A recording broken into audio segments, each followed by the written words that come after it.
I'd like to tell you a little story. Spring break and summer vacations are coming up if you're listening to this re release at the time we are sending it out. And in certain circles, this is the kind of time of year when people think about traveling, right? Sometimes even internationally. Like, who isn't intrigued by the Eiffel Tower or Machu Picchu or all the sushi you can eat in Japan?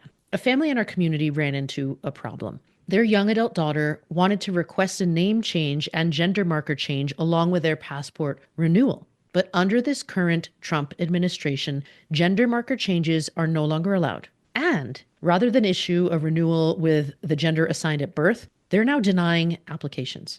Now, I get some folks can't have official identification that matches who they are, and that sucks big time in and of itself. But to add to that, we now have American citizens who are being denied the ability to have identification that allows them to travel internationally. They're being grounded with no explanation or plan for rectifying this. So imagine if this is your family. Imagine if you've already bought plane tickets, you've made plans for a big family trip.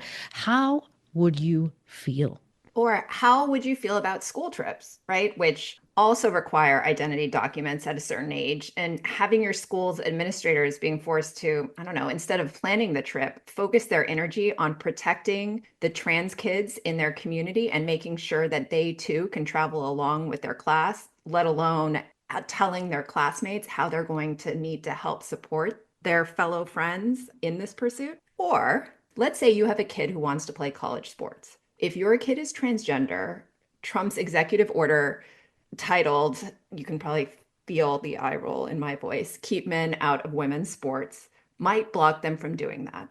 To be clear, the head of the NCAA testified in front of Congress that there are 510,000 student athletes in the NCAA. Guess how many are transgender? 10. That's right. So I'm glad we are really going after the largest issues that we need to address to make America great again. How are those egg prices, though? The sarcasm dripping from your voice is brilliant. I just want to follow up on those stats because, we like facts and reality and truth here on this show. In the United States, there are an estimated 1.6 million people who identify as transgender. That's about 0.6% of the population ages 13 and older. For context or comparison, so you can quantify that, that's about the equivalent of the population of Phoenix, Arizona. It's just about how many people said on the US Census in 2021 that they are Japanese in America. In the grand scheme of things, of course, this population matters. And it is not a large percentage of our American population. Why are we spending so much time legislating around people who are doing nothing other than living their lives? That's such an important point because the inordinate number of laws that have already been passed or changed since Trump was re-inaugurated, executive orders that harm the transgender community and the individuals and families in it is astounding. In other words, like you were saying, Sarah, although this group doesn't comprise a large percentage of our American population, it is being disproportionately targeted by this administration. The cruelty is the point, sure, but what can we do about it? How can we be allies? Let's start with organizations to support. And if you are a show notes type person, we have an incredible link for you on our website that will take you to even more organizations across the country that you may be wanting to look into supporting. If you have the ability to donate or volunteer, here are a few organizations we like: the Transgender Law Center, Advocates for Trans Equality, the Trevor Project, the Trans Lifeline, and GLAAD. And you'll also want to check what organizations are available locally as well, because it's going to be your local community where you can have the most impact. Also, what you can do, listen to this episode or re-listen if you heard it when it came out before. Buy Schuyler's book and literally tell all your friends. We have to talk about what it means to be transgender and how the transgender lived experience differs from ours if we want to truly be allies and not just performatively say we are. And I want to add to that because at 0.6% of the population, you may not personally know that you know someone who is transgender. Some people, you may not even know that they're transgender. You may not have had these conversations, but in human nature, I think we tend to fear the unknown, and we are presenting you with an opportunity to get to know more from a man who is transgender and is willing to do the work to teach you. Right. Because this is where we say, and we really mean it, all of us or none of us. Because don't think for a second that this administration will stop with targeting transgender individuals. Because let's be real, they're targeting children with this. They're coming for your family next in whatever way they can. So now is the time to fight back. We hope you listen and then take action. Welcome to the Dear White Women podcast, the show that helps white women use their privilege to uproot systemic racism without centering themselves in the process. We are your hosts, Sarah and Misasha. We are super excited for this conversation. Would you please introduce yourself for our audience? Sure. Yeah. Thank you so much for having me. I'm really excited to be here. My name is Schuyler. I use he, him pronouns. I am a Korean American queer transgender man, educator, advocate, and author of the new book, He, She, They, How We Talk About Gender and Why It Matters. Amazing. Thank you. Congratulations on your book launch. Sarah and I talk a lot about how we met, what feels like a million years ago.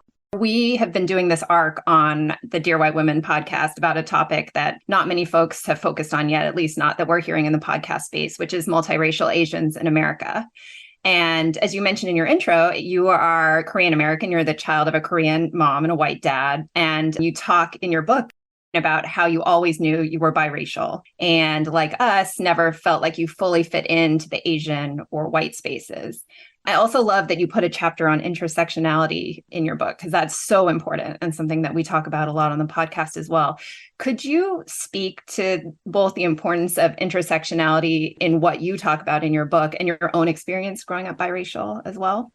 Yeah. Well, like you named, being mixed race was something that I think I've always known because it was such an obvious difference in my parents. My mom's a Korean woman and my dad is a white man, and they look different. They're perceived different. They're told that they're different. And with either parent, I was never considered like I belonged with them. With my mom, she was always asked if she was the babysitter, which is a very racist, trope in many ways. And with my dad, it was always, oh, where did you adopt them from? Both me and my brother. So I think, and I'm sure you two can relate to that. I think most mixed kids can to some degree. So that was just such an obvious identity for me, or rather, I think it started as an obvious conflict, because I was pulled between these two spaces and always asked, are you more white? Are you more Korean? Are you really white? Or are you really Asian? I had to learn very early on how to answer that question, and had to learn that my answer wasn't always going to be received and accepted by other people, right? A lot of people argued with me. No, you're not really Asian, Skylar. You can't be really Korean. Oh, you're not white though, right? All of these kinds of responses. And I learned to just say, no, I am. And if you have a different understanding of my ancestry and where my blood comes from, that is a you problem. That is not a me problem. So I think I grew actually very early indignance and empowerment actually in my racial identity, because I knew that my history came from my parents. And if anybody disputed it, that was up to them. And that provided actually, this is not your question, but provided a really good framework for when I came out as queer and as a trans person later. I appreciate that so much. And that's what I'm hearing. We interviewed another biracial person who basically said, stop letting other people define you. This is up to us. But I certainly felt that battering growing up about like, well, but I'm not Asian enough and I don't quite fit in here. And I could never name what that was. And a lot of that requires exploring who you are. And that's a question I wanted to ask of you. Talk to us about the importance of exploring why we are who we are for all of us. Right? Especially when it comes to gender. And I think you explained this really beautifully in your chapter on toxic masculinity through the lens of a transgender man. And that story about your calling your dad daddy, like as a person with kids I lost my father almost 2 decades ago, like that felt so raw and like innocent. And I wanted to ask, like, why do you think we all need to think about our relationship with our gender? Yeah. Thank you for that. I really appreciate that came across as you read, because it was something that was really central to me as I wrote. Trans people are demanded to know our identities and to explain them and to be able to have dissertations to defend them. And even just to be able to say, hey, I'm trans, I have to have had some deep internal thought about who I am and why I am who I am. I think being mixed race requires a bit of the same question, right? Especially if we're going to keep any of our sanity in a world that's constantly racializing everybody. I have to ask myself, who am I, right? And I have to understand who am I. And I think these both experiences, and many other ones, but these two I think are the most obvious, gender and race, have demanded that I really ask myself, who am I and why am I who I am? And how can I defend or at least feel empowered in my identity when other people don't accept it? that endeavor, I think, is one of the most powerful ways to sit grounded in your identity in the face of any kind of bigotry, any kind of hatred, any kind of people trying to deny me my existence. And I've watched so many other people who are not mixed race, who are not POC, who are not trans, not be able to sit in that moment when somebody says, but do you know who you are? And there's a crumple actually that happens. And we're seeing it all across the United States. A lot of people are being asked indirectly and directly to define themselves. And the question, it comes in a different way, right? When I say I'm trans to somebody else who is defining their identity based on how society sees men or women, then they're like, oh my God, what does this mean about me, right? A very common question I get is, well, Schuyler, if you can just become a man, what does that mean about my manhood? And I'm always like, absolutely nothing, right? My manhood is mine. Yours is yours. But if we define our identities by society's metrics, right, by other people's metrics, then yes, if I say I'm trans, that does sort of disrupt the fabric that created your identity. And that's one of the reasons that I think it's so important for everybody, trans and cis alike, right? Cis being people who are not trans, to investigate who they are, not with judgment, not like, who am I, right? No, just can I explore? Can I create space? Can I ask myself why I know I'm not trans or why I know that I'm not queer? Is there space to say maybe I am, right? Not because you have to be, but just making that space to say, who am I here? I thank you so much for that, because I think that is a really important question and one that is uncomfortable, right, for people who have never thought about that before. And so I appreciate how you framed that, because it is so central for all of us if we're moving forward, and for everyone who's being asked to define or not define themselves right now, and why. So many people would say, but why would I want to do that? Because it's extra work. I'm already busy with X, Y, Z. And I feel like one of the things that we've always said on the show is, but we do hard things all the freaking time, right? It doesn't have to be like, there are people who go to the gym on purpose, right? On an actual purpose. People do things for whatever reason, and we can do hard things. And right now we're being asked to do a lot of hard things. But at the end of the day, we become better people for it. We become more comfortable in our own skin. I think we are more confident. And so there is something in it for every one of us to do the hard thing, to introspect. I mean, I also think, yes, we can do hard things. And when people say, well, but this is hard, I always say, yes, sure, it can be hard and you can still do it. But I actually think that there's a deeper problem that I want to call everybody into, which is we have many anti-everybody bills, honestly, going around the country. And a lot of them are focused on education. About half of them are focused in education. And a lot of them are censoring education, saying we can't talk about these things. We can't explore these things. We can't teach kids about the true breadth of diversity that exists in the world. And what's happening here is we're actually teaching young people that it's not okay to explore, that it's not okay to think expansively about who you are, that all you should do is accept any binary or any assignment of identity. I don't just mean with gender, I mean with anything, and take that and live that, right? That's what's, quote, normal. And what's happening is we are teaching kids that they should be afraid of that discomfort. And I noticed that, I think, Ms. Sasha, you said something about like, oh, it's uncomfortable and it's hard. It's uncomfortable and it's hard, but we've also we've appraised that discomfort as bad. But kids are great at being confused, actually. The youngest of kids, I talk to, lots of kindergartners and lower schoolers, and they're fine. When they're confused, they're like, I don't get it. And you're like, okay, great, let's talk about it, right? If we can welcome that space of, hey, I don't get it, instead of saying that's bad, we'll actually create a society of people, an adult group of people, hopefully, that are welcoming that discomfort, because actually it's not uncomfortable. It's just exploration. So that's another thing that I really think about is we have to stop this way we've organized society that doesn't allow for critical thinking and in fact punishes critical thinking. We need to invite in a society that loves critical thinking, because it's the way that I think it's how we advance as a society at all, right? Is being able to think critically. We're not, our animal siblings. We have really complex thoughts and we should use that capacity. I couldn't agree more. Sarah knows that my favorite thing is critical thinking and building those skills. And I love what you said about children too, because I think that is exactly right.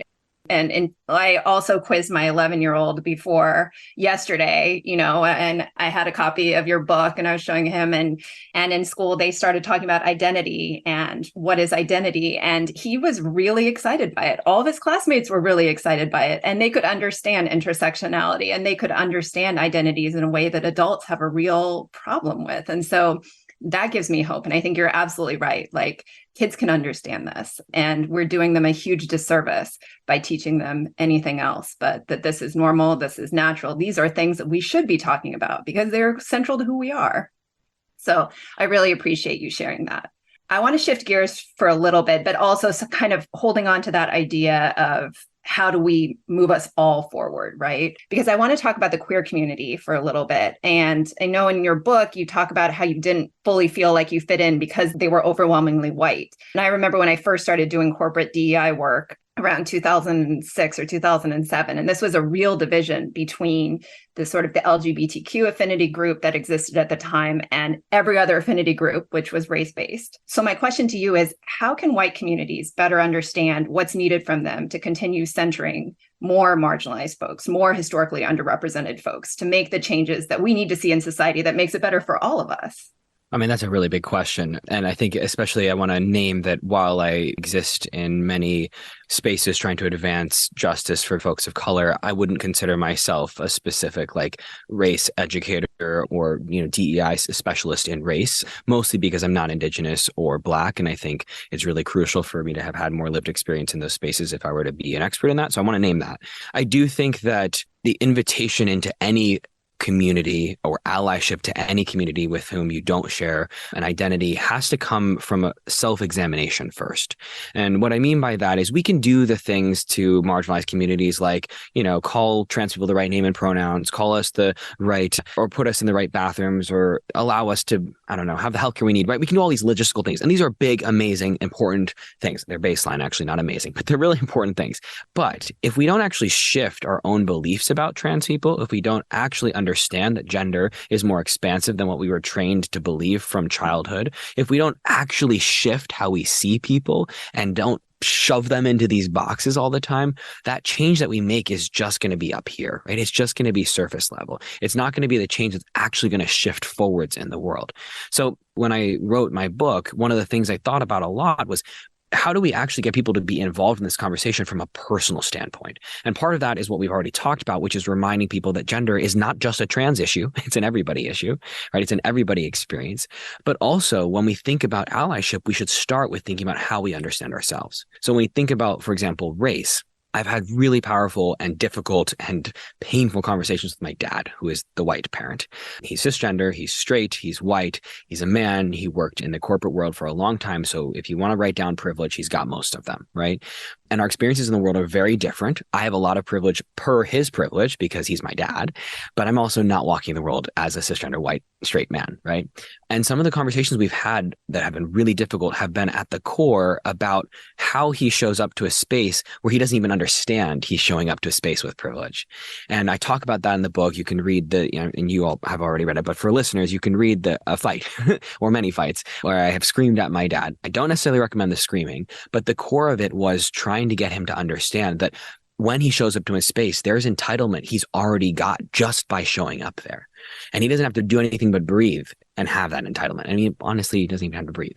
But I think that understanding, right? You can't always put that in a list and be like, here, this is how you're an ally, right? This is how you should make a corporate DEI plan, right? You have to actually get into the meat of it. And that's what I hoped to do through my book, is really call people into that self-examination first. I think it really illuminates something that we've talked about and believe in too on the show. Like, some of the psychology says you change societies by changing the rules and expectations, but that only goes so far. You also have to have the bottom up change to meet it, because you need to know why, because the why is going to sustain you through the difficult conversations, the fights, the pushback, the holding of the boundaries, because those are not fun. And if you don't know why you're doing it, you're not going to do it, generally speaking. I think along the same lines, a lot of our listeners identify as feminist. I'm guessing. Most of our listeners identify as feminist. And we've made a point on the show before about how feminism has really historically centered white women and how that is not helping all women. And in your book, you talk about this subgroup of feminists called TERFs, the trans exclusionary radical feminists, who are really working to push trans women out of women's sports. There's a lot of people who still have feelings about this and who would say they're feminists who are sticking up, I'm air quoting, sticking up for women here, which is not right. So could you do a quick takedown of the arguments here? Sure. Yeah. So one of the things I want to start with is that a lot of folks have tried to actually remove the word feminist from the sort of acronym TERF, being that if you are going to exclude certain women on the basis of them not being, quote, woman enough, it's not particularly feminist. And if we really think about the core tenets of feminism, which is that women are more than their reproductive capacity and should not be reduced only to their reproductive capacity, then by default, you actually going completely against feminism to exclude trans women, because in order to exclude trans women, you must reduce cisgender women to their reproductive capacity. So I want to just name that. That's just like a sort of logic game that I think a lot of people miss. And when we start segmenting, okay, this is woman and this isn't, and these are the things that make you woman enough, we're policing womanhood, which actually segues right into my answer to your question. A lot of people have a lot of feelings about trans women or trans girls in the girls or women's category. And a lot of it, the nice parts of it, I'm going to say nice in air quotes, the not clearly transphobic of just people being like, well, they're men, right? That's just transphobia. But the parts that people try to engage science with are the ones that say something like, well, biological differences and biological sex and all these kinds of things. And one of the things people miss is that biological sex is not binary. People think that there's two very neat little categories that we can tie a little bow around and box up and be like, okay, this is male and this is female, and that's it. The reality is that nothing in our biology is that simple, right? There's not two eye colors, two hair textures, two skin colors, right? There's a wide breadth of variety. Now, are there sort of two main phenotypes, two main presentations of biological sex? Yes, but there are modes. So there are common outputs, but there's lots of diversity within those outputs and between them. So it's actually not binary, that's bimodal. That's why, again, bimodal, there's two modes, two common outputs, but there's lots of diversity within them. The reason I'm saying this is because if that's the case, how can we evenly segment them into two categories and be like, this is woman enough and this is not? We can't. And so there's a lot of complexity there. And when we start to police the women's category and say, okay, but the trans women can't compete, we actually have to know which ones are trans, which means we have to test them to figure out who's trans, to then we can then kick them out. And when you start testing women for who's trans enough, you're actively legally enforcing the policing of every single woman's body, which is, in my mind, the exact opposite of feminism, right? And they're doing this to children, right? To little girls. And a lot of the bills that have been passed to ban trans kids from sports are also legalizing genital inspections for kids. So they're looking at little kids' genitalia to make sure they can kick around a soccer ball with their friends about fairness, right? It's all in fairness. But the reality is this is an overreach, a massive overreach, a violation of bodily autonomy, of privacy, and again, a very misogynistic endeavor that enforces through patriarchal violence to investigate women's bodies constantly. The last part is that, and there's so much more here, but this is, you said the short takedown. The last part is that it's also intertwined with racism, because who gets access to womanhood? You even said it about who was centered in feminism. It was white women and white feminism. The same thing happens when we think about who is allowed womanhood in sports. It's often white women, and it's skinny white women. It's feminine, quote, white women. It's the sort of gentle, beautiful white woman, because as soon as you get too masculine or too strong or too athletic, you're accused of being a man. And oftentimes that goes right hand in hand with anti-blackness, because the folks who are most often accused of not being woman enough are Black women. Serena Williams, Kasia Semenya, Simone Biles, Sha'Carri Richardson, the list goes on, right? So there's a lot of actually intersectional oppression that occurs when we think about the exclusion of trans women from women's category.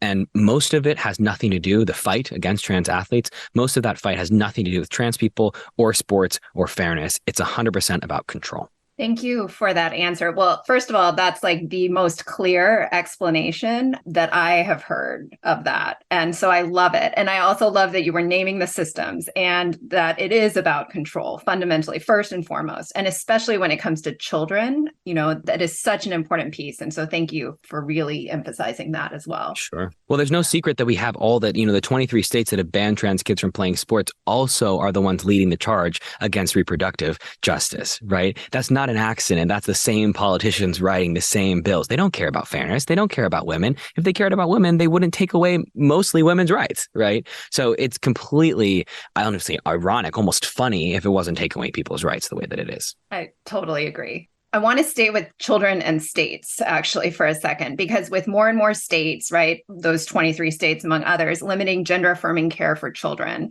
which, as you make clear in the book, is not usually about surgery, but really giving access to puberty blockers, which are reversible. Other states may be seeing an increase in people moving in to get care for their children, because if you're a parent who wants the best for your children and wants to support them, you've got to get out of those states, right? But that makes it increasingly difficult to get care, for example, for trans kids where Sarah lives in Colorado because there aren't enough resources now to go around, because now we're dealing with an increasingly smaller pool. So what support do you think the LGBTQ community should be putting in place to support these families? It's tough because part of my answer is like, it shouldn't have to be us, right? The LGBTQ plus community should not have to be the ones showing up for the LGBTQ plus community who's losing all these rights. It should be our allies, right? And that's one of the reasons I wrote the book, is really a reminder that we all have stake in this fight, because when they're attacking the autonomy of one, they're attacking the autonomy of all. And people think that they're exempt. They think, oh, trans people are over there losing their rights and it's not going to affect us. Well, people had a really big wake up call when Roe versus Wade was overturned, right? That was a huge thing. Everybody's like, oh, they're not going to stop here. They didn't start there either, right? They started with a massive attack on trans rights and trans autonomy, but people didn't see that as valid. So I think that we have to understand the bigger picture, and we have to activate as if it is true that everybody is involved, because everybody is. In terms of specific things, I mean, one of the things I've seen people do is really activating around companies that are providing healthcare that are outside of like the traditional healthcare model. So there's a company called Folks Health that I work with, which is a telehealth company that provides HRT and other gender affirming care to trans and non-binary individuals across the country in states where they have licenses, and it's telehealth, which is awesome. So I actually get my testosterone through them, and that's great because I know the doctors are affirming, because the whole business is about being affirming, as opposed to me going to like a doctor that I have to figure out, like, do you actually think I'm a real person? Like, do you want to believe me about my identity? But the problem is that's like 18 plus, because there's just so many issues with minors right now, and I'm being able to provide care to minors. So part of it, I think, is making sure that, companies like Folks Health can survive in this climate. The other part is really activating to fight these bills, right? And to speak out against these bills and make sure that people are understanding that gender affirming care is not mutilating children, is not hurting children, that in fact, withholding gender affirming care, which has been shown to be life-saving and has been approved by every major medical association as appropriate, and age appropriate specifically, right? That withholding that care is child abuse. It's so true. And I'm so glad you said those words. That is absolutely true. And I hope we take this seriously. And, you mentioned the word practical and practical tips. Can we get practical for a second here?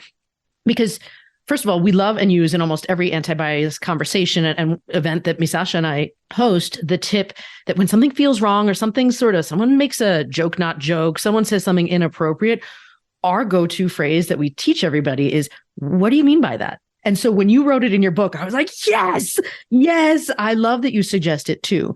Along the lines of practicalities, a short list of what you should not say to and about transgender people. Don't say, you don't look transgender, or, well, I never would have known. Don't say, you passed so well. Don't ask, what were you born as? Don't ask, what's your real name? Or, what was your name before your birth name? Don't say, you're so attractive for a transgender person. Or, but why are you more attractive than I am? That's so unfair. That's a real one I've gotten multiple times. Oh my God. It's always a weird comment to receive. Hopefully that one's obvious. How do you control your face when you hear that? It's like, I don't know. I just look at them. That one really shows the underlying belief system of, I think trans people shouldn't be attractive, and how darely they have more access to masculinity or femininity than I do as a non-trans person, right? There's this very base indignance, and they think they're providing a compliment, but it really is showing that they thought that there's no possible way I could be attractive. I'm not even focused on whether or not I'm attractive. Like, that's not why people transition to be attractive. We transition so we can live, but it's just it's a fascinating exposure of people's bias. That's a really good point. I think it's a lot of like projection of people's insecurities, their fears, their feelings, what they notice about themselves, and they compare. I have a lot of empathy for people who compare themselves to me or to others. And I also think that's why we all should be investigating ourselves, because it all starts with how we see ourselves, how we understand our own gender, how we relate to our own gender. And then we can be more grounded and not say things like this to other people. I think that's such an important point. Don't say, oh, you're even more masculine or feminine than I am. Don't ask, did you get the surgery? Don't ask, are you going to do the full or complete or whole transition?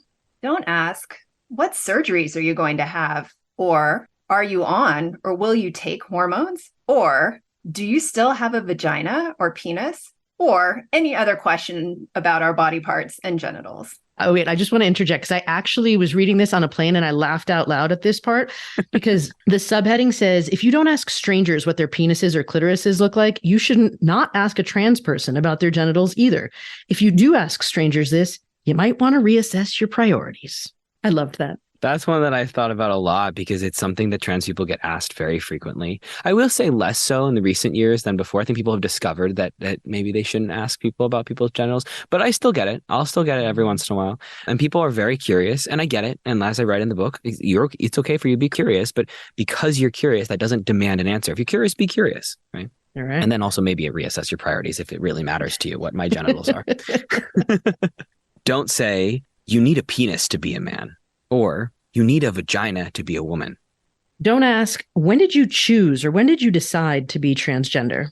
Don't say, this is so hard for me, or I'm just so used to your dead name or old pronouns, so it's hard to change. Don't say, but you are such a pretty girl or handsome man, or why are you destroying your man or womanhood?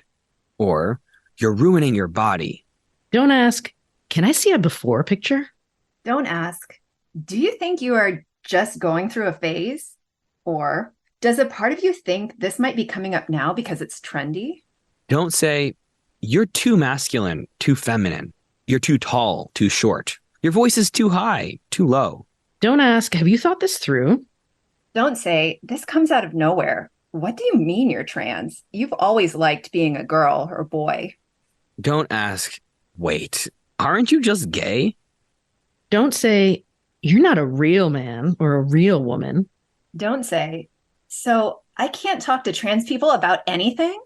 That last one was what I always like to close when I give lists of don't talk about, because when I say that, people are always like, what can I talk about then? And I'm like, if these questions are the only things you can come up with to talk about with trans people, again, maybe time to reassess the priorities, because we are so much more than just our transitions and our genitals and pictures of us from before we transitioned.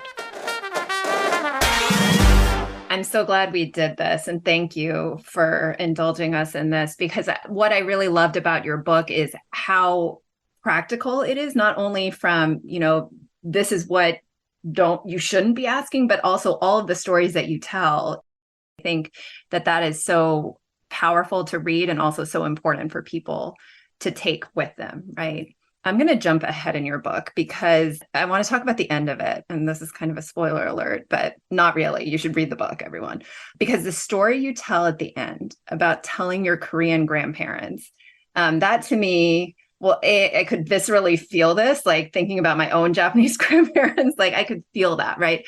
But that was one of the most powerful stories for me in terms of intersectionality, but also really family and acceptance and love. Can you talk about that story and that moment for you, especially for our biracial or Asian listeners who may have been feeling exactly how you felt when you were on that drive, like heading to your grandparents' house? It's one of my most favorite stories, and I will jump to say it's one of everybody else's favorite stories too, is the tale of how I told my Catholic immigrant Korean grandmother that I'm transgender. And I always actually close my speeches. When I do speeches, I close with the story because I think it's a really good reminder of how to step in, right? And step in with not a lot of reason except for love, right? Harmony, my grandmother, is somebody, I grew up 5 minutes away from her house. My Korean family moved to the US in the late 1960s. And my Korean grandmother is actually, she was from North Korea. And so she'd grown up in North Korea. And then during the war, right before the war, they escaped from North Korea. And they walked, her and all of her immediate family walked from North Korea to South Korea. And I share that not because it's necessarily immediately relevant to the story, but it's about my history, right? And very strong womanhood that carried me not only from North Korea to South Korea, but then all the way to the United States. And my Harmony, my Korean grandmother, is the first of her family to do that, to have left the Korean peninsula in 45 plus generations. So there's a lot of power and history that lies within her and my family on that side. I was the first of that family to be born in the United States as well. The reason I'm painting this picture is because I have a strong allegiance to my Korean family, and that ancestry feels deeply, deeply important to me. And there's so much emotion that I've had in connection with them. And so when I realized that I was trans, it felt like I could destroy this connection that I have with them. And I've always been somebody that has been respected by my grandmother because I was good in school. I had been recruited to swim for Harvard, so I'd succeeded athletically. And also, you can think about the stereotypical Korean, parent and grandparent. She's thrilled that I'm going to Habadu, Harvard, for anybody who doesn't speak Korean accent. And so there was so much pride in my experience, but then I had this secret that I thought could ruin it all, and so carrying this with me, I think, was painful for a long time. I carried my lesbian identity in secrecy for many years because I didn't want to share it with her. And I thought, you know what, I don't have to until I marry a woman, and maybe I'll somehow marry a man and it will be okay. So when I came out as trans, and I knew I had to share it because there wasn't this ability to share my gender as I could my sexuality, I was so afraid to tell her. And I actually told everybody first. I even did a Facebook post, and I blocked her on Facebook. And I sort of slowly told my community. And then I really labored hard in writing this letter to figure out how to tell her. And I'm going to fast forward because I want you to read the book to get all the color in the story, listeners. But essentially, when I come out to her, she just says, okay. She's like, I knew that already. And we're all kind of like, what do you mean you knew that? How do you know that? But her response was so simple. She said, okay, great. So I have 2 grandsons, you and your brother. And there's one stipulation I have. And that one stipulation is that daughters in Korean culture take care of their parents. And because your mother has no daughters anymore, you still must take care of your parents, Schuyler. And of course, I agreed. And I think that story to me is powerful proof that people can often surprise you, that cultural divides do exist. And it's not that we should invalidate them, but we can also give people a lot more faith, I think, than sometimes we imagine that we can. And I think for me, that risk that I took to share it with her was so important. And I always encourage people to step into this journey with their authenticity and their priorities first. And that doesn't mean telling everybody. That means doing what you want to do. Because in that moment, I knew I had to tell her because I needed to. And the outcome was going to be the outcome. And thank God it was a good one, right? But I think it would have been what I needed to do regardless. I love that you shared that story. One personal question from me, you're clear in your book that the work you do is not easy, right? The abuse that's hurled at you is often painful, and you have to work to claim your joy. And I think there's a lot, understatement, going on in the world right now. And I think a lot of folks, us included, have to work harder than they used to also see the joy, see the light, and hold on to some sort of hope. So what do you do? Because you have chosen to step into this work. Trans folks are not responsible for educating anybody else. You have chosen to be an educator and to put yourself through these emotional experiences, because they're not just educating out there, they're also very personal when people come to you. So what do you do? What's your practice? What do you do to remind yourself of joy? And what do you suggest other people do to tap back into that for themselves too?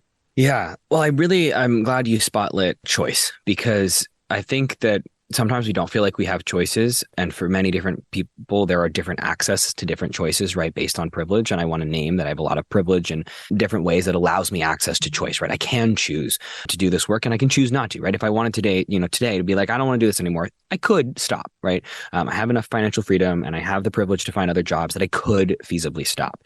Spiritually, I could not, but logistically, I could.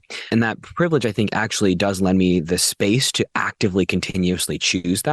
But I think that mindset, if anybody can learn that mindset of I'm actively choosing to do what I'm doing, I think that's really important, because what it really does is it centers us in our own agency. Where can we make the choices to do what we want to do? And there's sometimes we can't make choices, right? Because I've chosen to do this, and in order to do this, I have to do all these other things, right? And then we have to commit. But we also I want to remind myself that these are the ways I've oriented my life, and that's how I've found my agency. And can I see all the other things as part of actually my agency? So part of it is perspective, I think. The other part is really making sure to take care of myself. And I think that is such a hot button, annoying, roll your eyes phrase of have boundaries. How do you have boundaries? And I actually teach a boundaries workshop, and I'm not saying to say that I'm perfect at it by any means, because I'm not, but I think about them a lot. And especially as I've stayed in this work now more than 8 years, and from when I was 18, 19 until now I'm 27, I really haven't ever been a professional without doing this work and without learning these boundaries. And there's sort of I would say two-ish arenas in which these boundaries are the most important. I like tangible skills. So I'm going to go back to my tangible tactile skills. The first is that when I'm in an educating place, what I really want to do in terms of boundaries is separate my work, so what I'm doing, versus who I am, my identity, right? So work versus self. I want to separate those, which means that when people have feedback, when they hurl insults at me online, when I get emails like I did this morning that said really horrible things that I don't need to repeat, right? Wishes for me to die, all that kind of stuff. I need to separate the feedback I'm getting, and I can treat it as feedback, from who I am. So I'll just give you an example, right? Like I said, the email I got this morning, there was one that was like, go kill yourself, whatever. Lots more color, but we're going to reduce it to that. And I could read that and think, oh, I'm not worthy. I shouldn't live here. I don't belong here, because that's kind of what this person is saying. Or I could think about it in a different way and say, gosh, this means that my interview on NPR yesterday, or whenever it was, right, reached people that it needed to reach. Right. And that's a data point for me. And can I separate, right, self, who I am, from the work that I'm doing? So that is a really important thing. And it's a constant practice that has become more of a reflex to me now, but it's really, I think, key in my mental sanity. The other part is knowing when to say no and knowing when to say yes. So I said two things. The first is that boundary. The second one is I think it's really hard for me to say no, and I say yes too frequently, but sometimes I also don't say yes to the right things. And sometimes the right things are rest. Right? Sometimes it's like, do you want to take a vacation? No, I'm too much work, right? Sometimes it's saying yes, right, to that vacation. So I don't know how to implement that for everybody, but for me, it means taking a step back and looking at what suffers when I don't maintain my boundaries. So it's not actually like where are the boundaries, because I think those are so changing and fleeting and confusing that defining the boundaries themselves is too hard. But if I say, okay, I need to sleep 8 hours a night. I need to eat 3 meals a day. I need to spend at least, 2 to 3 date nights with my partner a week, or whatever it might be. I need to walk my dog, right? These are my non-negotiables a day. If I'm not doing those, something's suffering, right? And some boundary is not being upheld. So how can I go back and say, okay, so what is in the way of me not sleeping for 8 hours? What is in the way of not eating my 3 meals? And that helps me orient myself in a way that I actually can care for the tangible things I have to do every day to take care of myself. And to me, that's a lot easier than being like, what are my boundaries, right? So I love how tangible you were about boundaries. And I hate that you have to create these boundaries because of, what people email you or what they say. But I think that's so important, that division, starting with the first one, right, between who you are and your work, because I think that is something that we take for granted if you're working in a different profession, right? There is a clear boundary. And I think when it comes to discussions of identity or anything that has that sort of overlap, then the assumption is it's just one. And so I think that what you said is really powerful and a really great reminder. I know I needed to hear that today as well. And also, the yes and no, like that is such a really important thing. So thank you for sharing that with our audience as well, our listeners. So our show is called Dear White Women for a reason, because we do talk to, and our whole goal is to help white women use their privilege to uproot systemic racism and really think about how do we make the world better for everyone. So we ask this to a lot of our guests, and I want to ask you, if you could ask the cisgender, heterosexual white women listening to this show right now to do one thing differently after they, finish listening to this interview, what would that be? It's a great question. The first thing that comes to mind is to separate out the experience of misogyny from the understanding that they also have privilege. I find that a lot of white women will use their experience as, not use, but put the experience of misogyny as the forefront of their fight in feminism and not recognize that there's a lot of other people who are also marginalized and that they actually have privilege over because they've had this experience of being marginalized as women. And none of this is to take away from the marginalization that white women experience as women. They experience it. The world is very patriarchal and it sucks in many ways to be a woman, right? Period. Doesn't matter what color your skin is. And I really want white women to be able to hold that pain and be able to say, yes, I've experienced misogyny and it's horrible. And I haven't experienced anti-Blackness. I haven't experienced transphobia. I haven't experienced queerphobia. And if I'm skinny, I haven't experienced fat phobia. If I'm able-bodied, I haven't experienced, ableism. We need to be able to parse these out and understand that they exist together and they can affect people differently, right? That intersectionality is the thing that I think most people are missing. And TERFs, absolutely. The entire TERF ideology completely misses intersectionality. So I think to summarize, I want white women, dear white women, please understand that your experiences of misogyny are absolutely valid and should be addressed. And in that fight, we need to address the ways other forms of systemic oppression affect other marginalized groups. Love it. What else is there that we haven't asked that you want to make sure people know about? Well, I did write a whole book about all these things, so there's probably a lot more. But I would say, one of the centerpieces of anti-trans rhetoric is playing on very valid, very core human desires that are based in love and fear, right? So let's just go with the whole protect women, right? That's a very core tenet of anti-trans rhetoric, protect women. But the thing is, protecting women is awesome. We should protect women, but the way that they go about it, that's what's problematic. And so what they're doing is they're saying, okay, we can get everybody to rally around protect women. Then all we got to do to get our goal of discrimination in place is to inject a fear of, well, trans women threaten women. Boom. Then we have everybody on board because we've got the fear and we've got the love of protecting women and the fear of trans women being a threat, and we get the outcome we want, banning trans women from wherever we're thinking that they shouldn't be. And what happens there is we actually miss that the problem isn't trans people, because there's no evidence that supports that. And we can go through all the data points in the book, that the actual problems that we're fighting are usually created by the people who are creating all these anti-trans bills. So people will say, well, if we let trans women into the bathroom, then men are going to go into the women's bathroom and men are going to hurt women. Okay, well then who are we afraid of? We're actually afraid of men. And we're probably afraid of the very men saying those things and pointing the fingers at trans people. And so what we're doing right now is we're making trans people pay for the harm that cis men largely perpetuate, right? That the patriarchy has created. And that's a big fallacy of a lot of anti-trans rhetoric, is that it's forcing everybody to be pitted against trans people when the true problems are patriarchy and largely cis white men who are perpetuating all these problems.